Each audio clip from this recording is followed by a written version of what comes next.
What's up, ladies and gentlemen? I'm the Crypto Crow, and I've got a bunch of stuff to go over today. Now, I was originally working on a video where it was basically called Decoding Charles. And I went through and I started watching Charles Hoskinson's interview with myself. I watched the whole thing through and I was taking crazy notes. And the one thing that I realized is that it's not necessarily an issue of understanding Charles. Charles doesn't really say anything that's insanely complex. Not taking anything away from him. It's just he uses terms and acronyms and discusses features and functionality of the Cardano blockchain that many still don't understand. So rather than come up with a video entitled Decoding Charles, this video is all about decoding Cardano. My hope is that by the time you're finished with this video, you'll have a much broader understanding as to what Cardano is, what makes it great, and you'll better be able to understand the terminology Charles uses during any AMAs, interviews, lectures, and so forth, so you don't feel so left in the dark. There's going to be a combination of things that I'm going to be doing. I'm going to be showing some definitions. I'm going to be reading a lot of stuff. And I'm going to be touching on a lot of material. So this video is likely only going to be beneficial or of interest to you if you are in love with Cardano and want to learn more. That's what this whole video is going to be about. What's up? Craig Fisher was first in chat. Welcome. Decode this shit, Jason. Charles is too damn smart for his own good. Funny. Gay for Crow, make Charles great again. That's funny. Yeah, and I've also got something I'm actually going to share with you. My wife said she doesn't care. But she's been working on a project that is going to be very, I don't know if how many of you guys out there, guys, gals, are into erotic novellas or romance novellas, but my wife has completed her first one, and it's going to launch on February 15th. And welcome, Sherry Pattinson. It's a pretty crazy book, okay? And it's definitely going to be a crazy book. I'll show you the details later. I don't want to go into it just now. Maybe by the end of the video. But there's a lot about this book that I want to kind of preface the announcement, because basically it was written based on us, okay, to a degree. There are some hard stops where the relevance to us and me move off to a whole other world that has nothing to do with me. So I just want to let people know that now. But anyway, looking at Bitcoin real quick before we dive into Cardano, it is 131.2020. And what we're seeing right now in Bitcoin's price is it's been coming down. This is a 4-hour chart, and we're seeing the price action move down a bit. But you'll notice that while we've been getting some pretty big candles on a 4-hour chart with some pretty substantial wicks down, you'll notice that it's starting to taper, okay? And you'll notice that down here, this is a sentiment graph, okay? This basically shows when sentiment is red and bad, and then sentiment is good. And you can see that sentiment peaked out here and then started to taper down along with the price action. However, you'll also notice that now on a 4-hour, this indicator here started to, it's been spreading, right? It's been expanding more and more, which basically means, and this is the guppy indicator, which is basically a bunch of EMA ribbons and a whole bunch of other calculations associated with what's going on. But ultimately, it's showing it's still green, okay? Even though this price has been going down. Even now, as I'm doing this video, you can see this is turning into a bit of a doji candle, which I am going to suggest that while we've had a pullback, which is very common, I've noticed a lot of like 3 to 6% pullbacks in price action when Bitcoin has been climbing. And then, during a major bull run, right, which we haven't even seen yet. I mean, this could be the start of it, but I highly doubt it is, because this is all just having bullish activity, people buying in, and they're going to buy in now expecting the price to go up. Like I've said in the past, I could see it going up to maybe 12 to even 14 grand prior to the halving. And then we're going to see a dip for a month because people are going to start taking profits there and then moving forward, buying back into the market, hopefully at a low. The only difference between now and the past is there's so much more money already laying dormant in the space. There are so many more Bitcoin holders right now than there were in the previous halving. So there's a lot of differences in the market.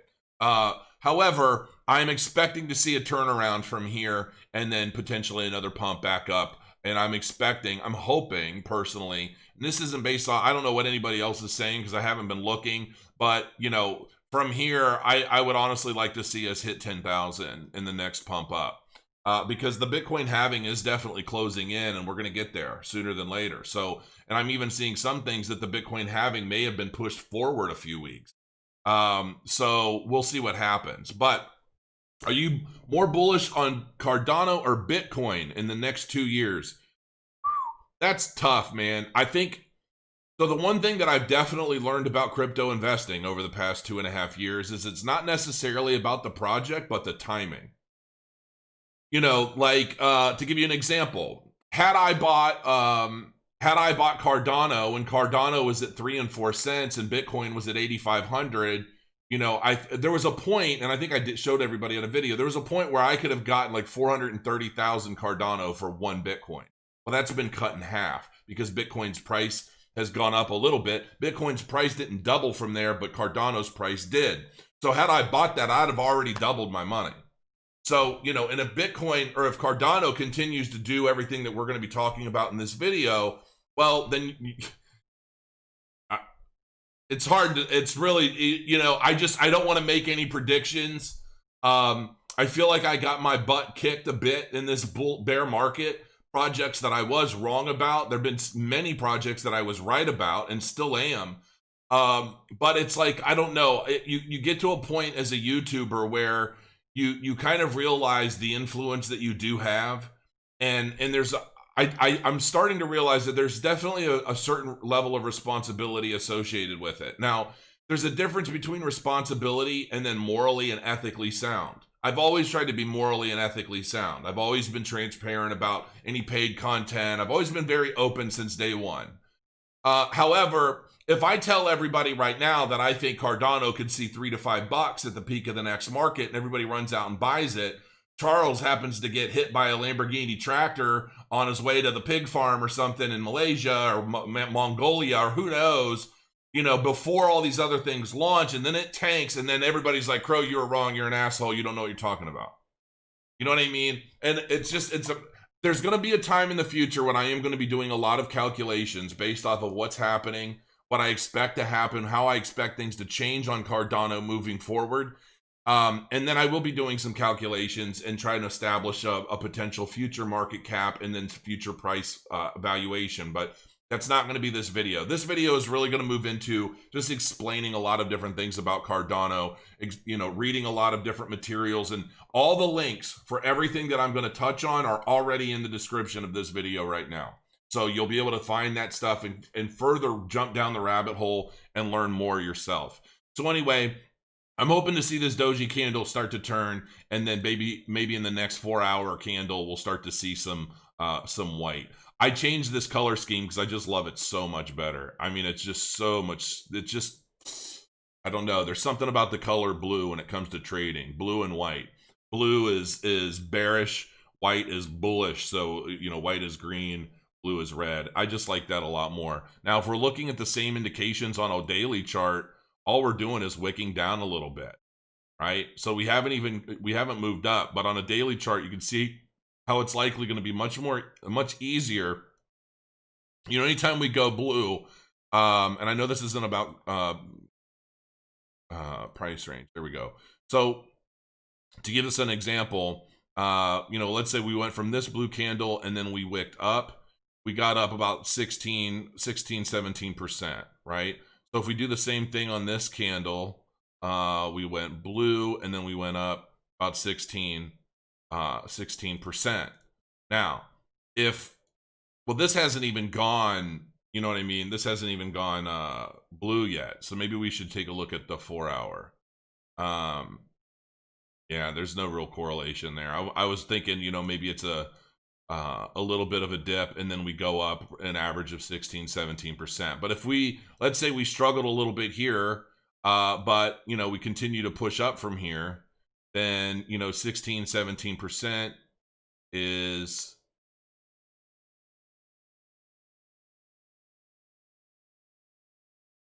16% is around 10.8. So we could potentially see that, you know, moving forward, and maybe that 10.8 happens over the course of February. So yeah, I mean, I'm still very much bullish on Bitcoin. So I just wanted to get that out while people are starting to come into chat. All right. So Cardano. Now, as I move forward in this video, I want you guys to understand that I'm going to be reading things because I don't want to explain anything. I thought about doing this in a way where it's just me explaining things like a teacher, right? And then I thought, well, by doing that, it's going to be more difficult to keep organized with what I'm going over. It's going to be more difficult for me to not ramble and go on different tangents and things, which I don't want to do. I want to keep this video fairly focused. Because at some point I'm probably going to time code this video so people can just click on the things in the description and be taken directly to where they want to be, what they want to learn. But I figure it'll just be easier to go through. I've got like 20 different windows up here that I'm going to be referencing, reading from, and then maybe if some things need to be explained, I'll explain them individually from there. And hopefully that'll be a solid way to learn.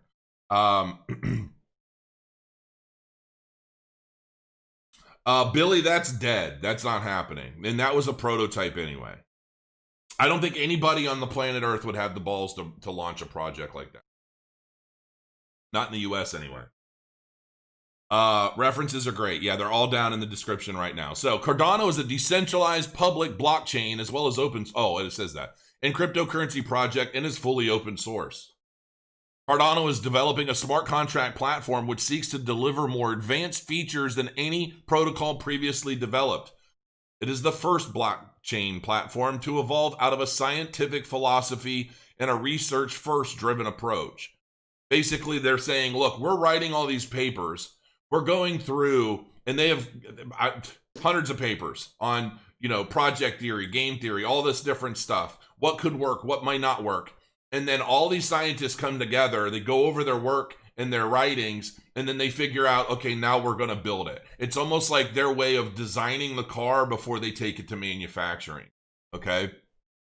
Which a lot of these companies don't. They're just a lot of the stuff you see out there is, hey, we have this idea to turn, you know, soulless shoes into a blockchain commodity using a token and crowdfunding it, that sort of thing.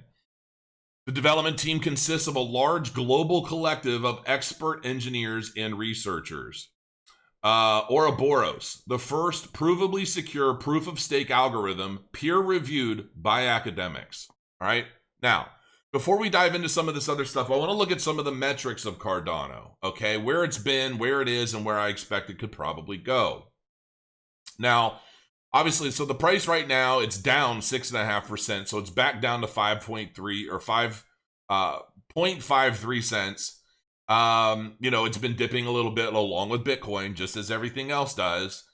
And that being said, the real volume, okay, now, this is the trading over the last 24 hours from the 10, not all of them, but the 10 exchanges identified by Bitwise's investments as well-functioning markets. This is $38 million in daily volume, okay, on just 10 of the exchanges it's on. Reported volume is 62 million, okay, but they're calling 38.5 million the real volume. Range, pretty tight, nothing big there. Liquid market cap, 1.6 billion. Reported market cap, 1.37 billion. Let's see here. Active addresses. Now, to me, this is a big indicator as to what's going on. Now, if you look at the majority of blockchains out there, The majority of blockchains out there don't have anywhere near 7,589 active addresses. What constitutes an active address? Basically, an address that has made a transaction over the last 24 hours. Okay? So it could be any number of different addresses. It could be a wallet address, an exchange address. It could be anything. But over 7,500 of those have been active within the last 24 hours, which is pretty significant. Now, new issuance, that's showing a 0, but I'm pretty sure that's not right. Newly issued coins. So there has been no new issued coins in the last 24 hours. That's actually a good thing. Transaction volume. $325 million in transactional volume on the Cardano blockchain over the last 24 hours. That is really pretty big. Okay. All-time high is $1.33. That was 757 days ago. A break-even multiple of 25x. So if you were to buy Cardano right now, you will 25x your income or 25x your investment between now and the time it someday potentially, and I think is likely to, and you know what, I forgot, I need to put my disclaimer up just to make sure. There's the disclaimer. But I believe that it's going to reach its all-time high and likely surpass that, but I'm not a financial advisor, and I likely don't know what the hell I'm talking about in any of this stuff. Okay, so do your own homework and come up with your own conclusions. However, I think it's probably going to happen. And if you bought, so I had somebody in my chat the other day say, oh, Cardano's getting expensive at 5 cents. I'm like, you're out of your mind. That's a 25x return. What would Bitcoin have to be for you to get a 25x return on your Bitcoin right now? A hell of a lot more than it's going to be. So when you say, are you more bullish or bearish? I feel like, Bitcoin, especially right now and still, is likely the safest bet on the market. But with the safest bet on the market, it's risk versus reward, right? It's difficult psychologically to buy something for 5 cents expecting it to go up to $1.50. It just doesn't make sense in a traditional scheme. But in crypto, we've seen that happen time and again, and it'll happen time and again more. So, excuse me. What am I more bullish on? I'm bullish on both of them. I hold both of them. I'm obviously bullish enough to be running my own Cardano node, right? The Crow node is mine. And I've been having a lot of people more and more ask me if that was my node. Yes, that's my node, CROW. And it's growing constantly. And so I'm very bullish on Cardano. Otherwise, I wouldn't be doing this video. I just probably wouldn't waste the time. So anyway, but I do believe that everybody should have a diversified portfolio overall. You don't want to just put all your eggs in one basket, hope for the best, and wait for the moon, because it doesn't necessarily mean it's always going to work out. So anyway, those are some of the metrics, and it's this is so that what's funny is this is a number. If Cardano had the same supply as Bitcoin right now, it'd be worth $75. Just an interesting number. So, moving forward. Now, Charles uses a lot of terms. Okay? He uses terms like Jordan McAnder.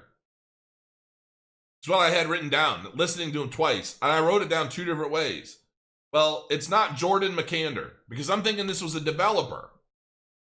It's Jormungandr, which is actually, let's see here. I will open this up. Where is it? There it is. Okay, so this is Jordan McAnder. I don't know why they would name something this, but that's what they did. So, taking a look at this, let me zoom in here. I don't know how many of you know what Jormungandr is. But Jormungandr is a node implementation written in Rust, Rust being a programming language, with the initial aim to support the Ouroboros type of consensus protocol. A node is a participant of a blockchain network, continuously making, sending, receiving, and validating blocks. Each node is responsible to make sure that all the rules of the protocol are followed. Almost like a traffic controller that's paid, right? You're directing traffic, you're confirming data, you're basically being rewarded with blocks to confirm on that chain. In mythology, Jormungandr refers to the Midgard serpent in Norse mythology. It is a hint to Ouroboros, the ancient Egyptian serpent who eats its own tail, as well as the IOHK paper on proof of stake. Okay, so that's what Jormungandr is, and so when we talk about its programming language, where are you there, buddy? So this is Rust. This is the programming language that's developed Jormungandr, a language empowering everyone to build reliable and efficient software. Why Rust? Rust is a blazingly fast and memory efficient with no runtime or garbage collector. It can power performance critical services, run on embedded devices, and easily integrate with other languages. Now, if you'll remember, a lot of times when Charles is talking about Cardano, he's referring to a lot of these different programming languages and how it's going to make it one of the most open blockchains out there, because people are going to be able to program for the Cardano blockchain utilizing a variety of different languages. They're not going to be pigeonholed into just one. Right? And so when you'll notice that if you look at a lot of the different programming languages that are being used to develop a lot of this stuff on the platform, it's compatible with a lot of other languages, which I think is brilliant. Obviously, when you're talking about an open source project to begin with, it's just going to open up a whole world for new developers to come in and do what they want on the blockchain. I'll talk about something that probably in a future video, but I have some ideas as well. Reliability, Rust's rich type system and ownership model guarantee memory safety and thread safety, enable you to eliminate many classes of bugs at compile time. Productivity, Rust has great documentation, a friendly compiler with useful error messages, and top-notch tooling. An integrated package manager and build tool. Smart multi-editor support with auto-completion and type inspections and auto-formatter and more. And this is the thing, I know I'm not even a developer, and I've yet to see anybody discuss Rust. I've heard Charles reference this programming language multiple times, but no developer has ever done anything that, to my knowledge, and said, hey, Cardano's using Rust to build this and that, and here's what it is, and here's what I like and don't like about it. That would be a really interesting video for somebody that's actually a developer and understands it.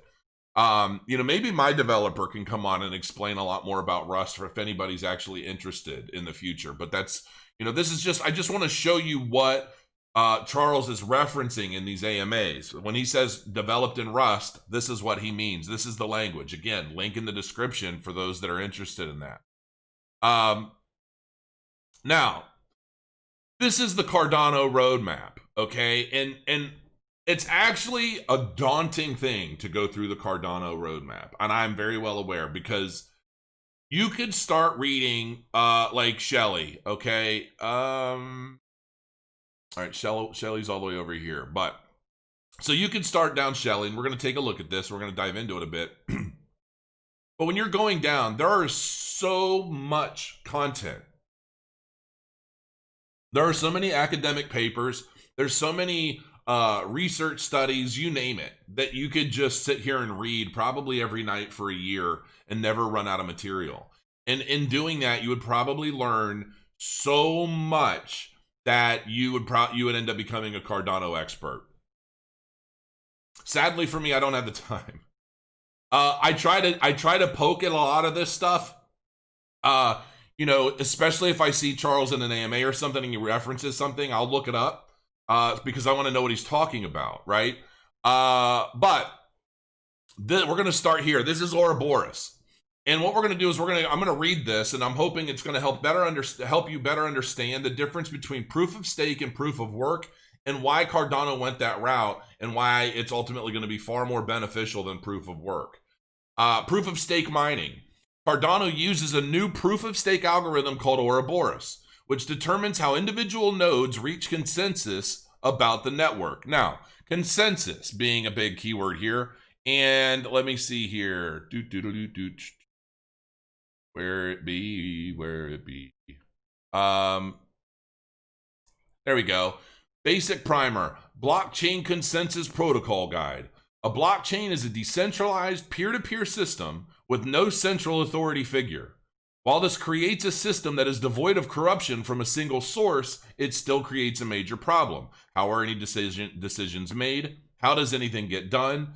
Think of a normal centralized organization. All the decisions are taken by the leader or a board of decision makers. This is impossible on a blockchain because a blockchain has no leader. For the blockchain to make decisions, they need to come to a consensus using consensus mechanisms. So how do these consensus mechanisms work, and why do we need them? What are the consensus mechanisms used in cryptocurrencies? Consensus decision-making is a group decision-making process in which group members develop and agree to support a decision in the best interest of the whole. Consensus may be defined professionally as an acceptable resolution, one that can be supported even if not the favorite of each individual. Consensus is defined by Merriam-Webster as first, general agreement, and second, group solidarity of belief or sentiment. In simpler terms, consensus is a dynamic way of reaching agreement in a group. While voting just settles for a majority rule without any thought, for the feelings and well-being of the minority, a consensus, on the other hand, makes sure that an agreement is reached which could benefit the entire group as a whole. Okay? A method by which consensus decision-making is achieved is called a consensus mechanism. So that's basically consensus in a nutshell, just explaining what that means, what it's kind of about. It's ultimately, a consensus algorithm is ultimately just a way for all of the nodes to work together for a common good and, put their votes to work. It goes very deep, and there are a lot of different levels of consensus mechanisms and a lot of different methodologies, so that's a whole other rabbit hole. But ultimately, that's part of the idea of blockchain technology overall, not just Cardano. Now, the algorithm is a crucial part of the infrastructure that supports the ADA cryptocurrency and is a major innovation in blockchain technology. Ouroboros eliminates the need for an energy-hungry proof-of-work protocol, which stands as a barrier to blockchain scaling up for much wider use. Or out, scaling up or out for that matter. Designed by a team led by IOHK chief scientist Professor Agalos Kayas. Oh, sorry if I butchered that.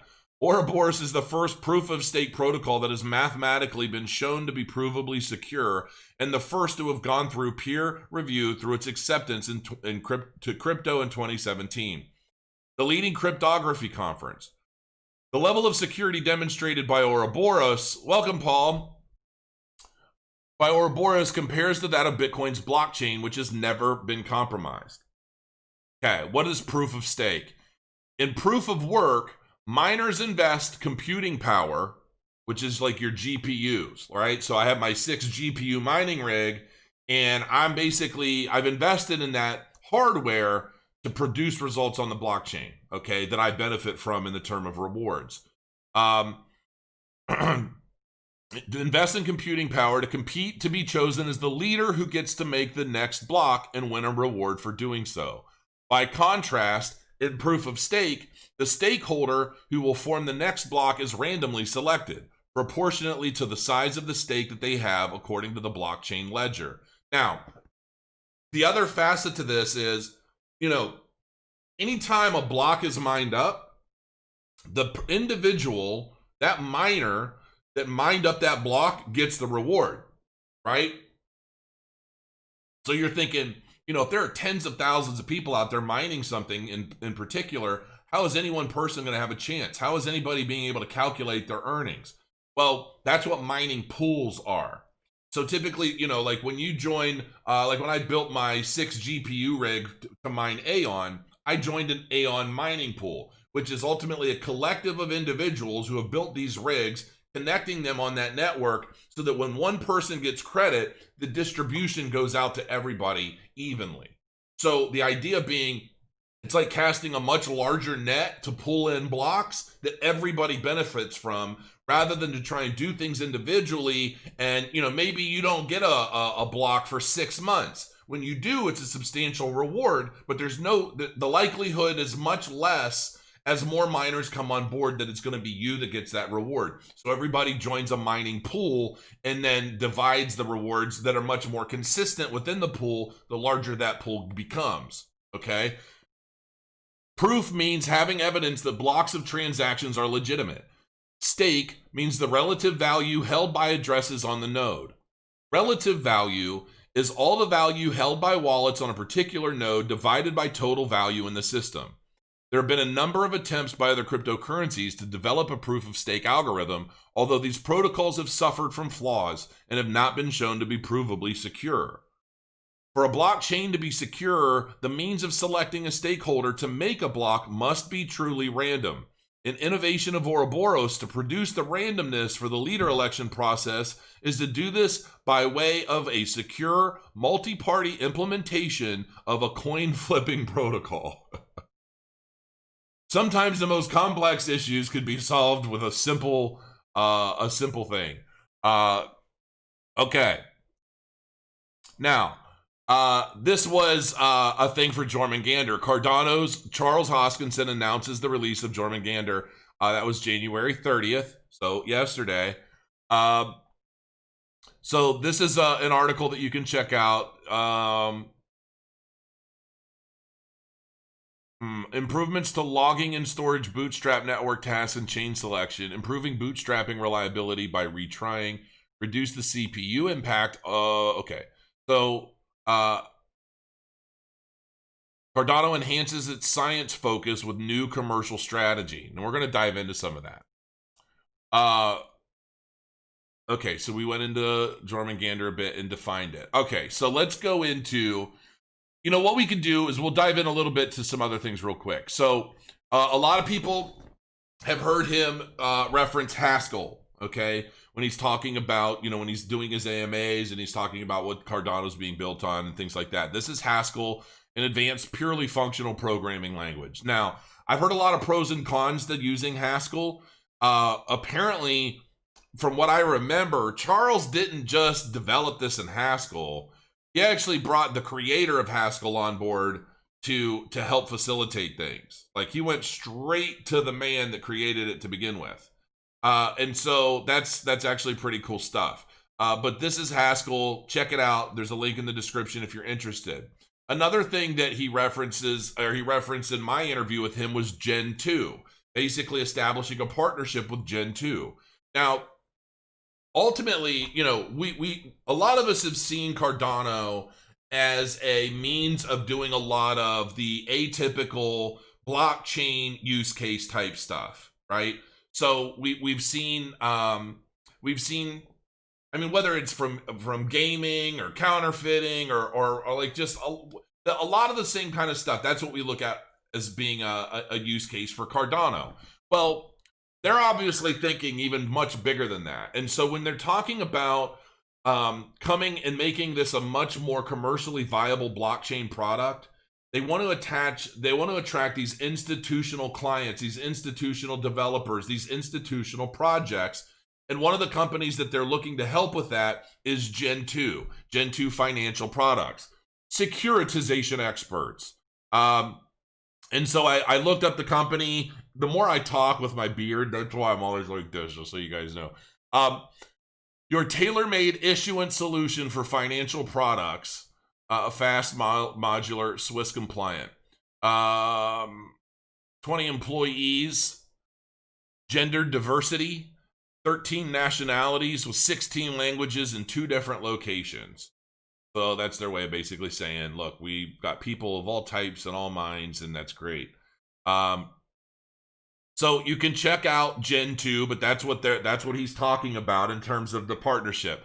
Gen 2 services, setup and maintenance of issuer, establishment of accounts at paying agent and broker custodian, structuring and issuance of products, term sheet and documentation, life cycle management, NAV calculation. Your advantages are securitization of all assets, your platform brand management rules, instant setup, 10 days, no additional efforts, Swiss compliancy, and it goes on.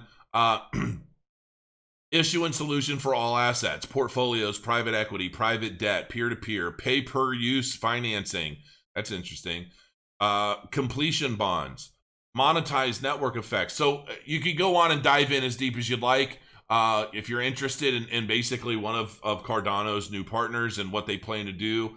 And, you know, when you're going through a lot of this stuff, you can kind of get an idea what sort of use cases would a company like this be able to bring to the Cardano blockchain? And what does that mean for Cardano in 2020, 2021, and moving on throughout the next decade? Okay.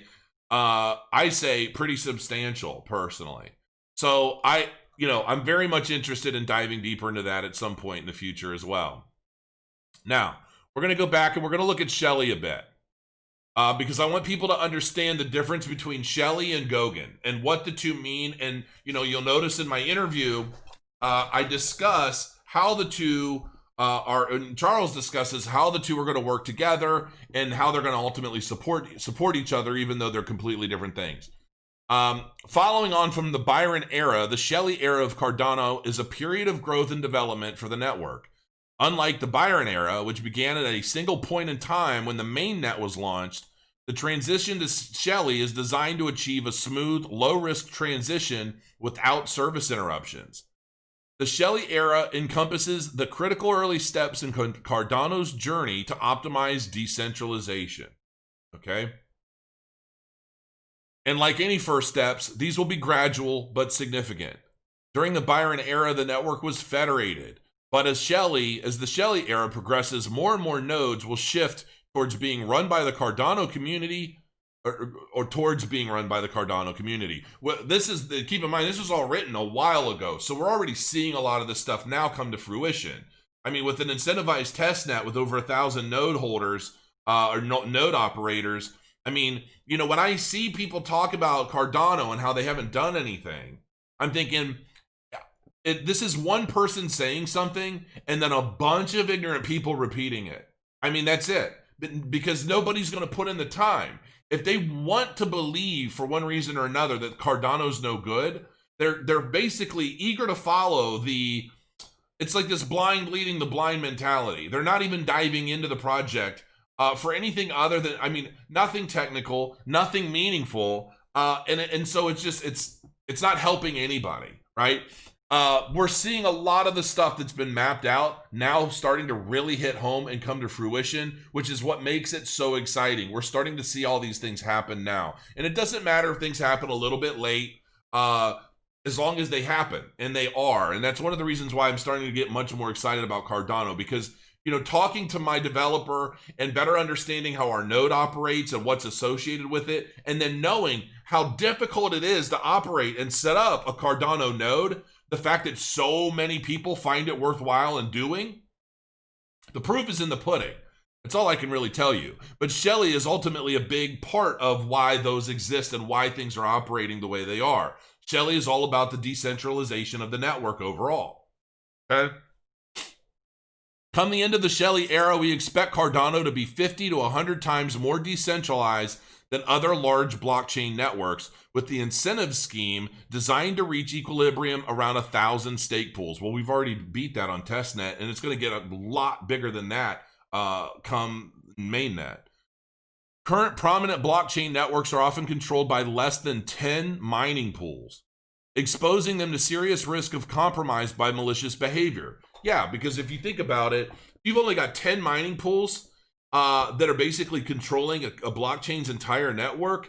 How difficult do you think it would be to get 5 or 6 of them to work in cahoots to do something nefarious, bad, or something just basically self-worthwhile, selfish on that network? And it's kind of scary when you think about it. Not only that, but the entire Cardano network runs at a fraction of the power cost of equivalent proof-of-work blockchains, using the electricity equivalent of a single house rather than a small country. The Shelley era represents the natural maturation of the network, making it more useful, rewarding, and valuable for users new and old. It's also about preparing for the future. Shelley will set the stage for a fully distributed network and an entirely new application ecosystem with even greater things to come in the Gauguin, Basho, and Voltaire eras. You'll find a bunch of papers regarding all of the different elements that make up Shelley. I don't have 6 months to read through all these right now, but they're here, and you should dive in to read them. And things that you don't understand, terminology, keywords, things like that, just look them up. And that's really how I've educated myself in crypto since the beginning. It's just if I see something I don't know, I look it up. Consensus, incentives, and fees. The goal of designing an incentive scheme is to ensure that it is in each person's self-interest to behave in a way that makes the overall system function stably and reliably, using mathematics, game theory, and economic theory. Now, this is game theory.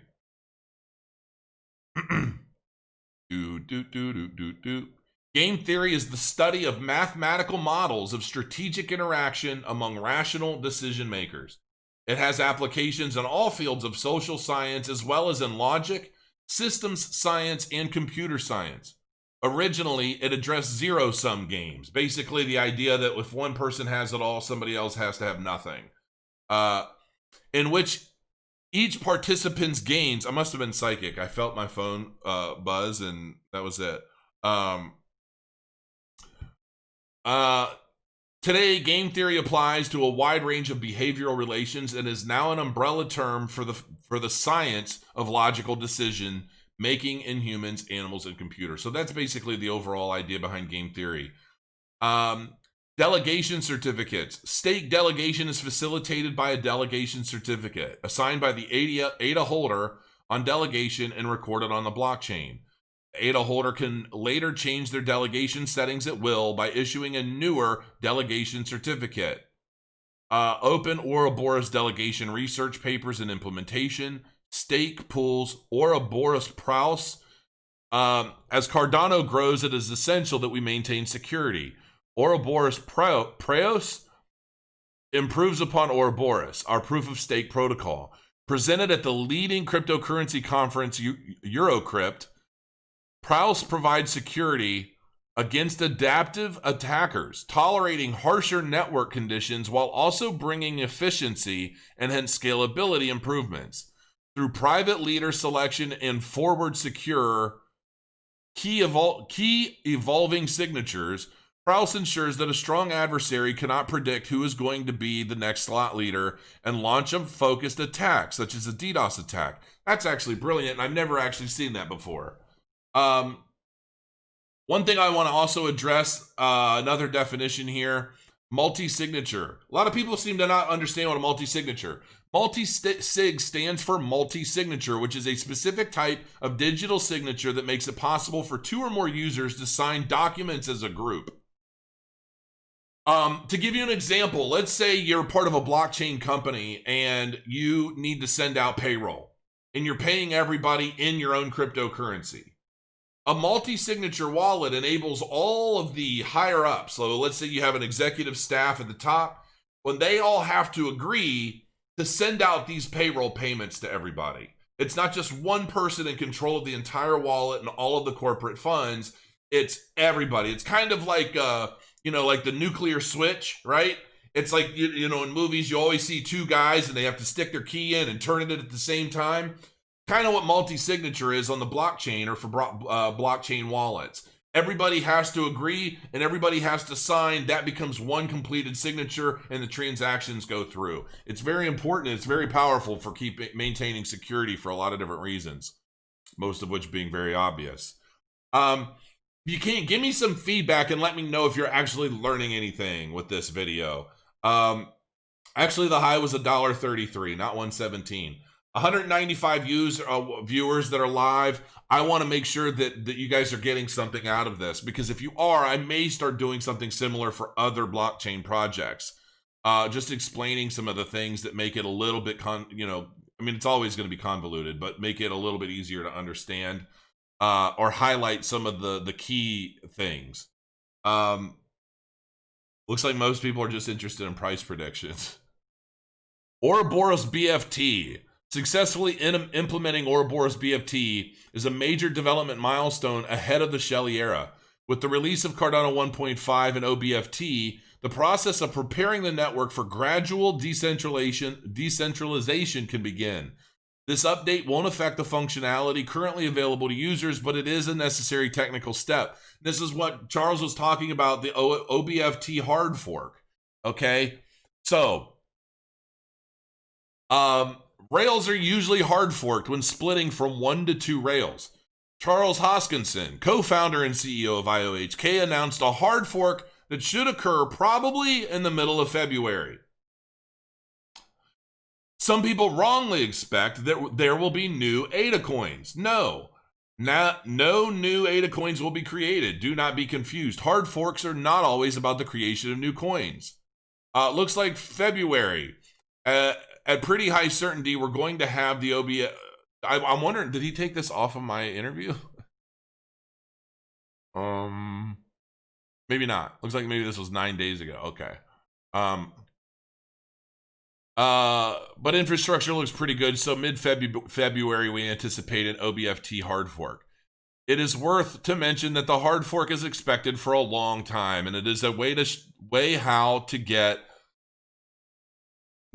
English is not this guy's first language. But that's okay. What is a hard fork technically? The nodes that keep the network running, and they must use a certain version of the software that we can call a client. Clients have a certain version, and when a newer version is released with new features, the version is increased. Okay, I'm not even going to read this anymore because it doesn't make any sense. That almost reads like a spun article, if I'm honest. But I think the majority of you guys have a pretty decent understanding of as to what a hard fork is and like a soft fork and stuff like that. This is something that Cardano, or that Charles has referenced quite a few times, the extended UTXO model. Bitcoin and Ethereum, hosting the two currently most valuable and popular cryptocurrencies, use two rather different ledger models known as the UTXO model and the account model, respectively. At the same time, these two public blockchains differ strongly in the expressiveness of the smart contracts that they support. This is no coincidence. Ethereum chose the account model explicitly to facilitate more expressive smart contracts. On the other hand, Bitcoin chose UTXO also for good reasons, including that its semantic model stays simple in a complex, concurrent, and distributed computing environment. This raises the question of whether it is possible to have expressive smart contracts while keeping the semantic simplicity of the UTXO model. In the extended UTXO model, basically they published this paper basically stating that this was possible. The paper ultimately defined it. In this paper, we answer this question affirmatively. We present extended UTXO, an extension to Bitcoin's UTXO model that supports a substantially more expressive form of validation scripts, including scripts that implement general state machines and enforce invariance across entire transaction chains. So that kind of explains it a little bit about like the extended UTXO model and where it came from and why it's important. Now, before I get into smart contracts, I want to go into, so ultimately you guys, I'm sure pretty much understand by now that Shelley is all about the decentralized nature of Cardano. All of these things are all ways that they're going to be improving on and building this whole thing in a decentralized way, how it's going to be more decentralized. Shorter addresses. This is actually pretty cool, but most people don't know. A wallet consists of a set of addresses with ADA at each address. Currently, wallet addresses are a long stream of numbers and letters which cannot be easily distinguished from each other at a glance. Cardano addresses are currently a lot longer than Bitcoin addresses. This feature will make it possible to have shorter wallet addresses that will be easier to communicate. The goal of this work is to have addresses that are much closer in length to those of Bitcoin, which will be done by minimizing the information represented in the addresses and improving the way that stake delegation information is represented. I'm assuming that that's going to have something to do with Yeah, okay. I think I get this. So, key evolving signatures, multi-signature transactions. Multi-signature transactions are basically a must for a lot of the major use cases that they're looking to use Cardano for, especially institutions, investment products, and things like that. Address scheme, backwards compatibility, support on multiple code bases and wallet backend, smooth code updates, faster and more resilient storage. I mean, it just goes on and on. Byron and Shelley transition framework, mempool reimplementation, chain generators and validators. There's just so much, okay? And you could dive into each one of those because every one of those topics is going to bring up 10 more. So we get an idea. Shelley's all about decentralization, and that's ultimately what's being ultimately kind of finalized in a sense now through the incentivized testnet, right? So we're in the midst of this now. Pros ruffling the feathers on Cardano, episode 1. All right, so now let's just discuss Goguen a bit, okay?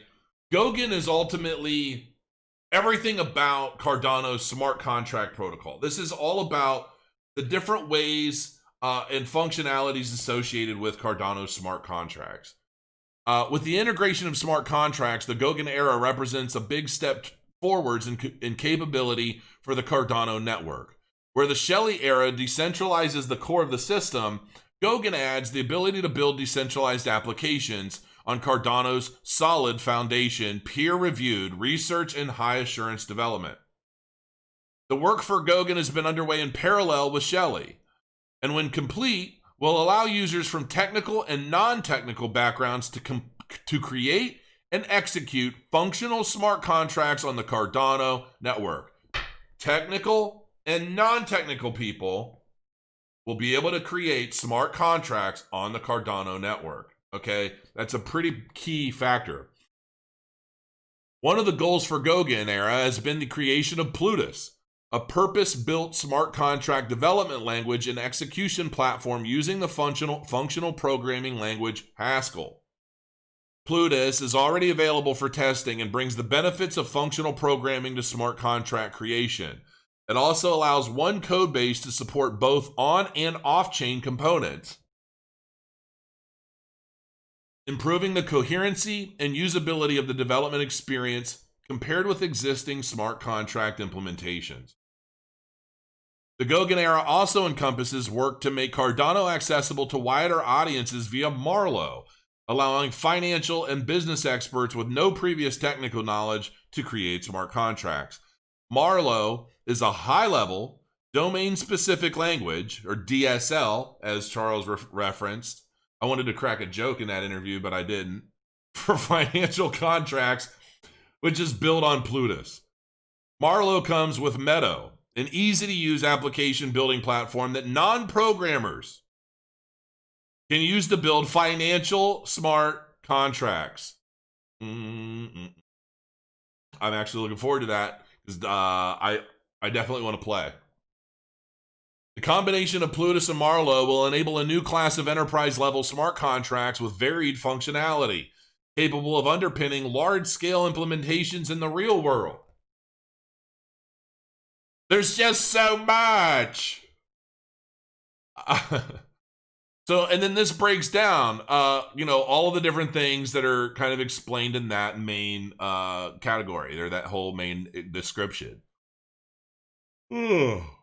Multi-currency ledger. The introduction of a multi-currency ledger model into Cardano will allow the network to support additional cryptocurrencies in an ERC20-like way, but cheaply, more securely, and without the need for a complex scripting system thanks to the native support for the settlement layer. Not only will users be able to create their own fungible tokens on the Cardano network, but a multi-currency ledger will also allow for tokenization with the creation of non-fungible tokens, plus easier integration with smart contracts involving multiple cryptocurrencies. I hear interoperability to a certain extent, depending on how far they want to take this. There's just so much, people. When will you understand that Cardano is going to take over the world? These guys have broken down the pros and cons of just about every blockchain that was worth a shit, and they're expanding on it, and they're building. It's like they're building this blockchain in kind of a modular way, almost. It's like a patchwork quilt of the greatest colors, shapes, and scenes, and they're bringing it all together under one roof, and they're going to continue expanding upon this. Now, scaling we touched on a little bit in the interview, and I'm assuming that no, they haven't broken this down yet, but we talked about okay. Man, my nose is like killing me. Okay, so he mentioned KPIs, key performance indicators. That's what a KPI is. A key performance indicator is a measurable value that demonstrates how effectively a company is achieving key business objectives. Organizations use KPIs to evaluate their success at reaching targets.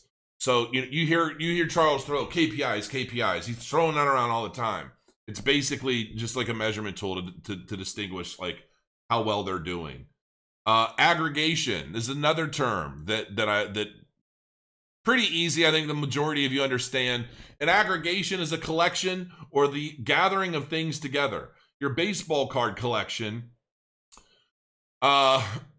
Aggregation comes from the Latin ad, meaning to, and gregare, meaning herd. So the word was first used to literally mean to herd or to flock. So you often hear a lot of times like news aggregators. Basically, like Crypto Panic is a news aggregator. It takes news from all these different resources and pulls them into one place. But that's Charles talks a lot about aggregation of data. Like when I asked him about statistics on the test node and how many Cardano holders are actually staking or delegating on the incentivized testnet, and he said about 35% or so, and they're still aggregating data for that, and they're continuing to get more. And so that's what he means. They're just pulling data from a variety of different resources and compiling them into one avenue that they can work from. Now this is Basho has started. This is all. I mean, 2020 is going to be a stupid year. Yeah. I mean, 2020 is going to be the year that Cardano starts really making waves. I mean, and if you want to know more, just go to the site. All these links are underneath.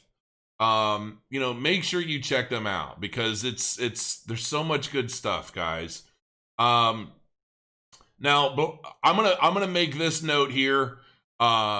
This is a book. It's on Kindle. It's available for pre-order. The link is in the description of the video. I'm not going to say a whole lot about it other than it's an erotic romance novel. And if you are into that sort of thing, you'll probably want to check it out. It's pretty insane. I will say this, that for those of you that care, a lot of you guys, the book is about my wife and I a little bit, okay? But there is a hard stop where the similarities, especially with me, end and move into like fantasy land, okay? So I want to make sure everybody understands that right now. But I actually edited this book and helped with it a little bit. I set up the website,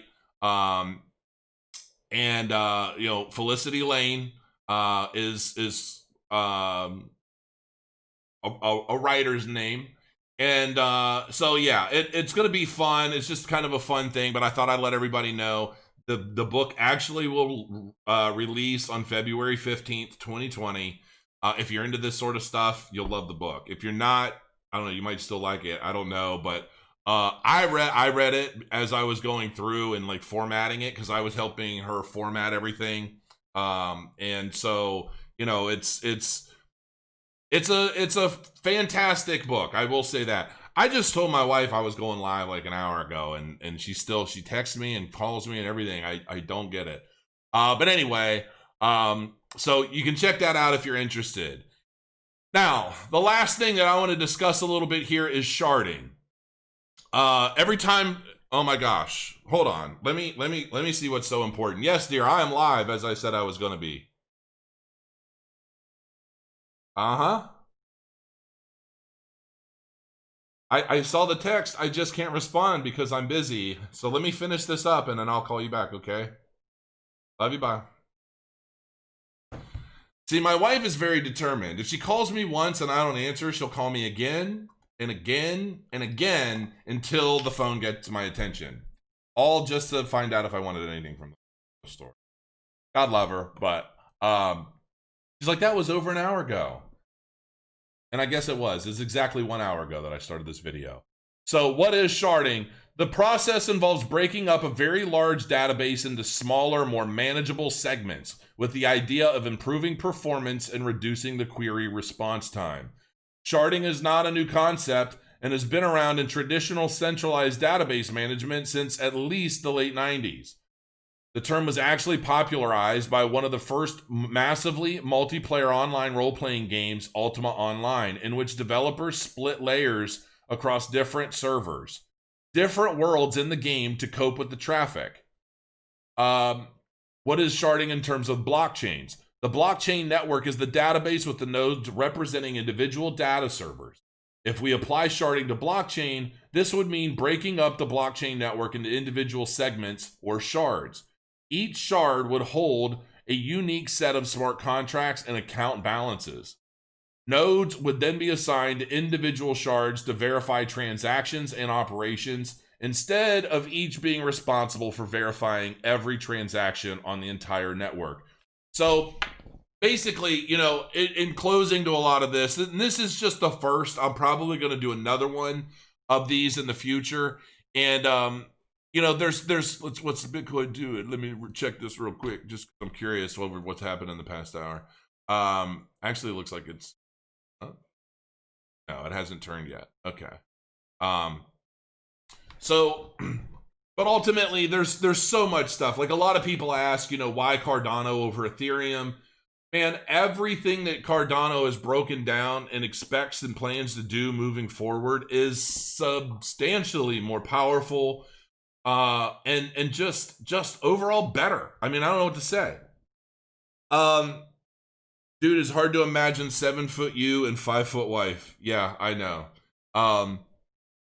It's actually, I think I can say that it's actually her on the cover. Let me see if I can. I don't know. Well, there are links in the description if you're interested. I don't want to like shove it down anybody's face. It's crypto channel, not. But I told her I would like talk about it briefly and warn people. It's not a book for the faint of heart. I'll tell you that right now. But her aunt, her late aunt, used to be a romance novelist and a very, very good one. And she passed several years back. And, you know, every once in a while she'll, you know, she likes like the 50 Shades. She read the whole 50 Shades series in like a week. And she's been really, really big into that stuff. And it's just a lot of fun for her. And so, yeah. Hey, Crow, will Cardano guys support currently issued ADA coins that you may buy on the exchanges? I don't know what that means. Yeah, of course. I'm not sure what you mean.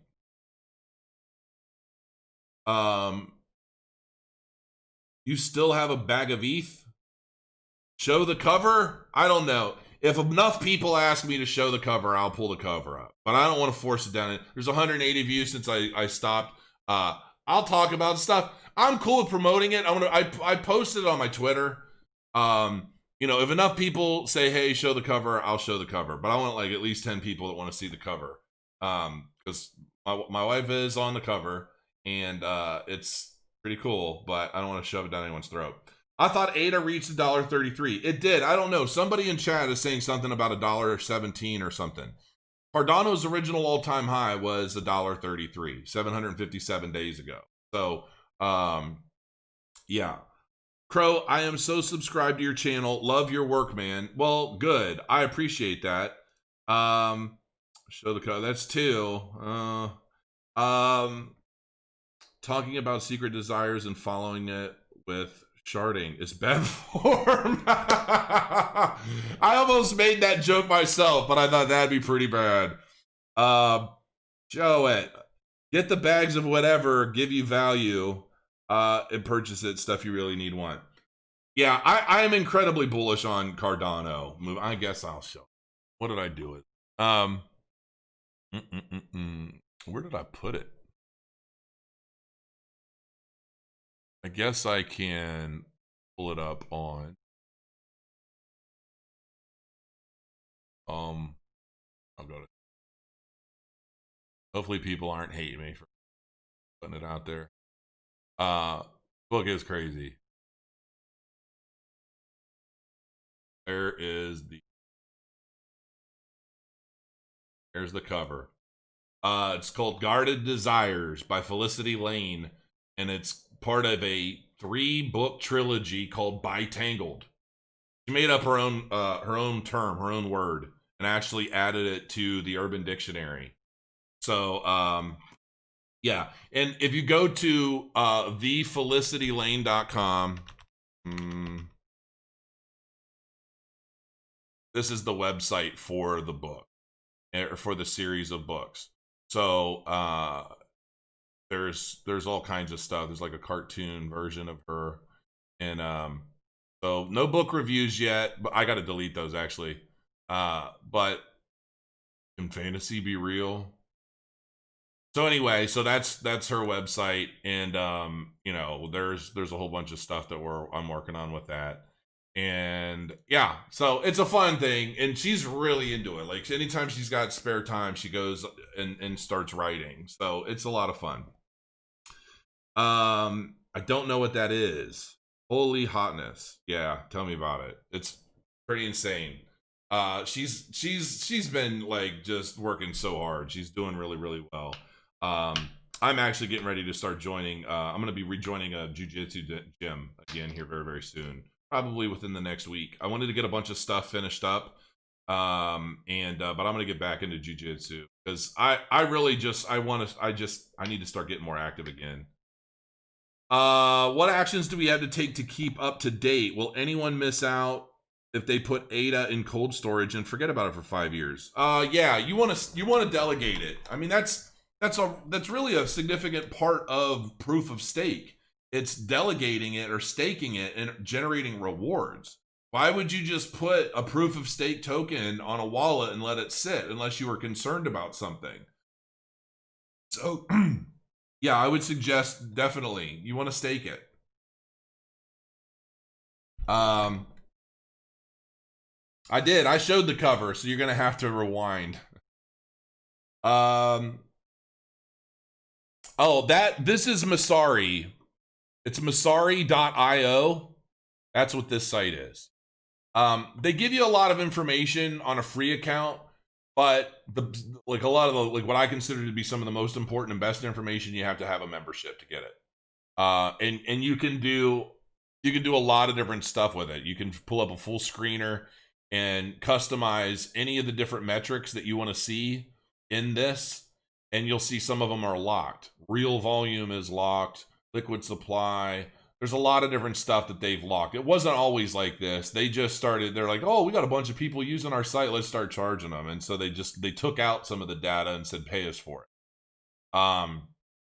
But you know, like this kind of information is going to be good for proof of stake, masternode coins, things like that, to get some pretty good information on, you know, you can get like transactional data and then look at that in terms of, well, what's my staking reward now based off of this transactional volume, so forth and so on. Break even multiples, all kinds of good stuff. I mean, it's a great database. I'll give them that. The only other thing is that they're kind of taking it both ways. They're basically saying, hey, end user, charge us for the data, and then they're going to the projects and saying, hey, charge or pay us to put your data in our system. So I don't like that. I think that if you're going to charge the users, give them all the data on every blockchain out there. Don't I don't know. There's greedy business and then fair business, and I think that's kind of a little greedy. If you're trying to make yourself the end all be all resource, don't charge companies, you know, 10 grand or whatever it is to basically list their data, because you can be looking through here and you'll notice some of these projects have no information. Energy, Bankera, Electronium. And my guess is that a lot of these projects just decide they're not paying to be on there, is what I'm hearing. Now, that's not fact, But I have heard from some projects that say, yeah, they won't put our data up because they want, X amount of dollars. And so that to me is just not cool. But hopefully they change that, because let's face it, they'll probably make a lot more money with the end users like me referencing this site on a regular basis, drawing in more end users for them, than but with us having the knowledge that we can pull up any information we want on any project. That's really, really important. I stopped referencing it and using it as much because I'm not going to pay for a membership that only gets me information that they've been able to have somebody pay them to provide. I'm like, no, I'm not doing that. So it is what it is. So anyway, I'm going to go ahead and cut it here because we are over an hour. I didn't even realize the video was going to be this long. So hopefully it's fun. Threw a little bit of everything in here for everybody, a couple jokes, a book preview, and a lot of definition and explanation. So hopefully this video is helpful. If it is, let me know in the comments. I really appreciate it. I did throw a shameless plug in there. Hopefully you don't mind. Tried to make it, interesting for some of you. And, that's it. So I'm looking forward. Go count your Cardano and then crow your coins. I'll see you again. Have a good afternoon. Enjoy your weekend. Have a good time. Be safe. Do not drink and drive. Make sure you're checking out Uber and Lyft and all that fun stuff. And I'll see you.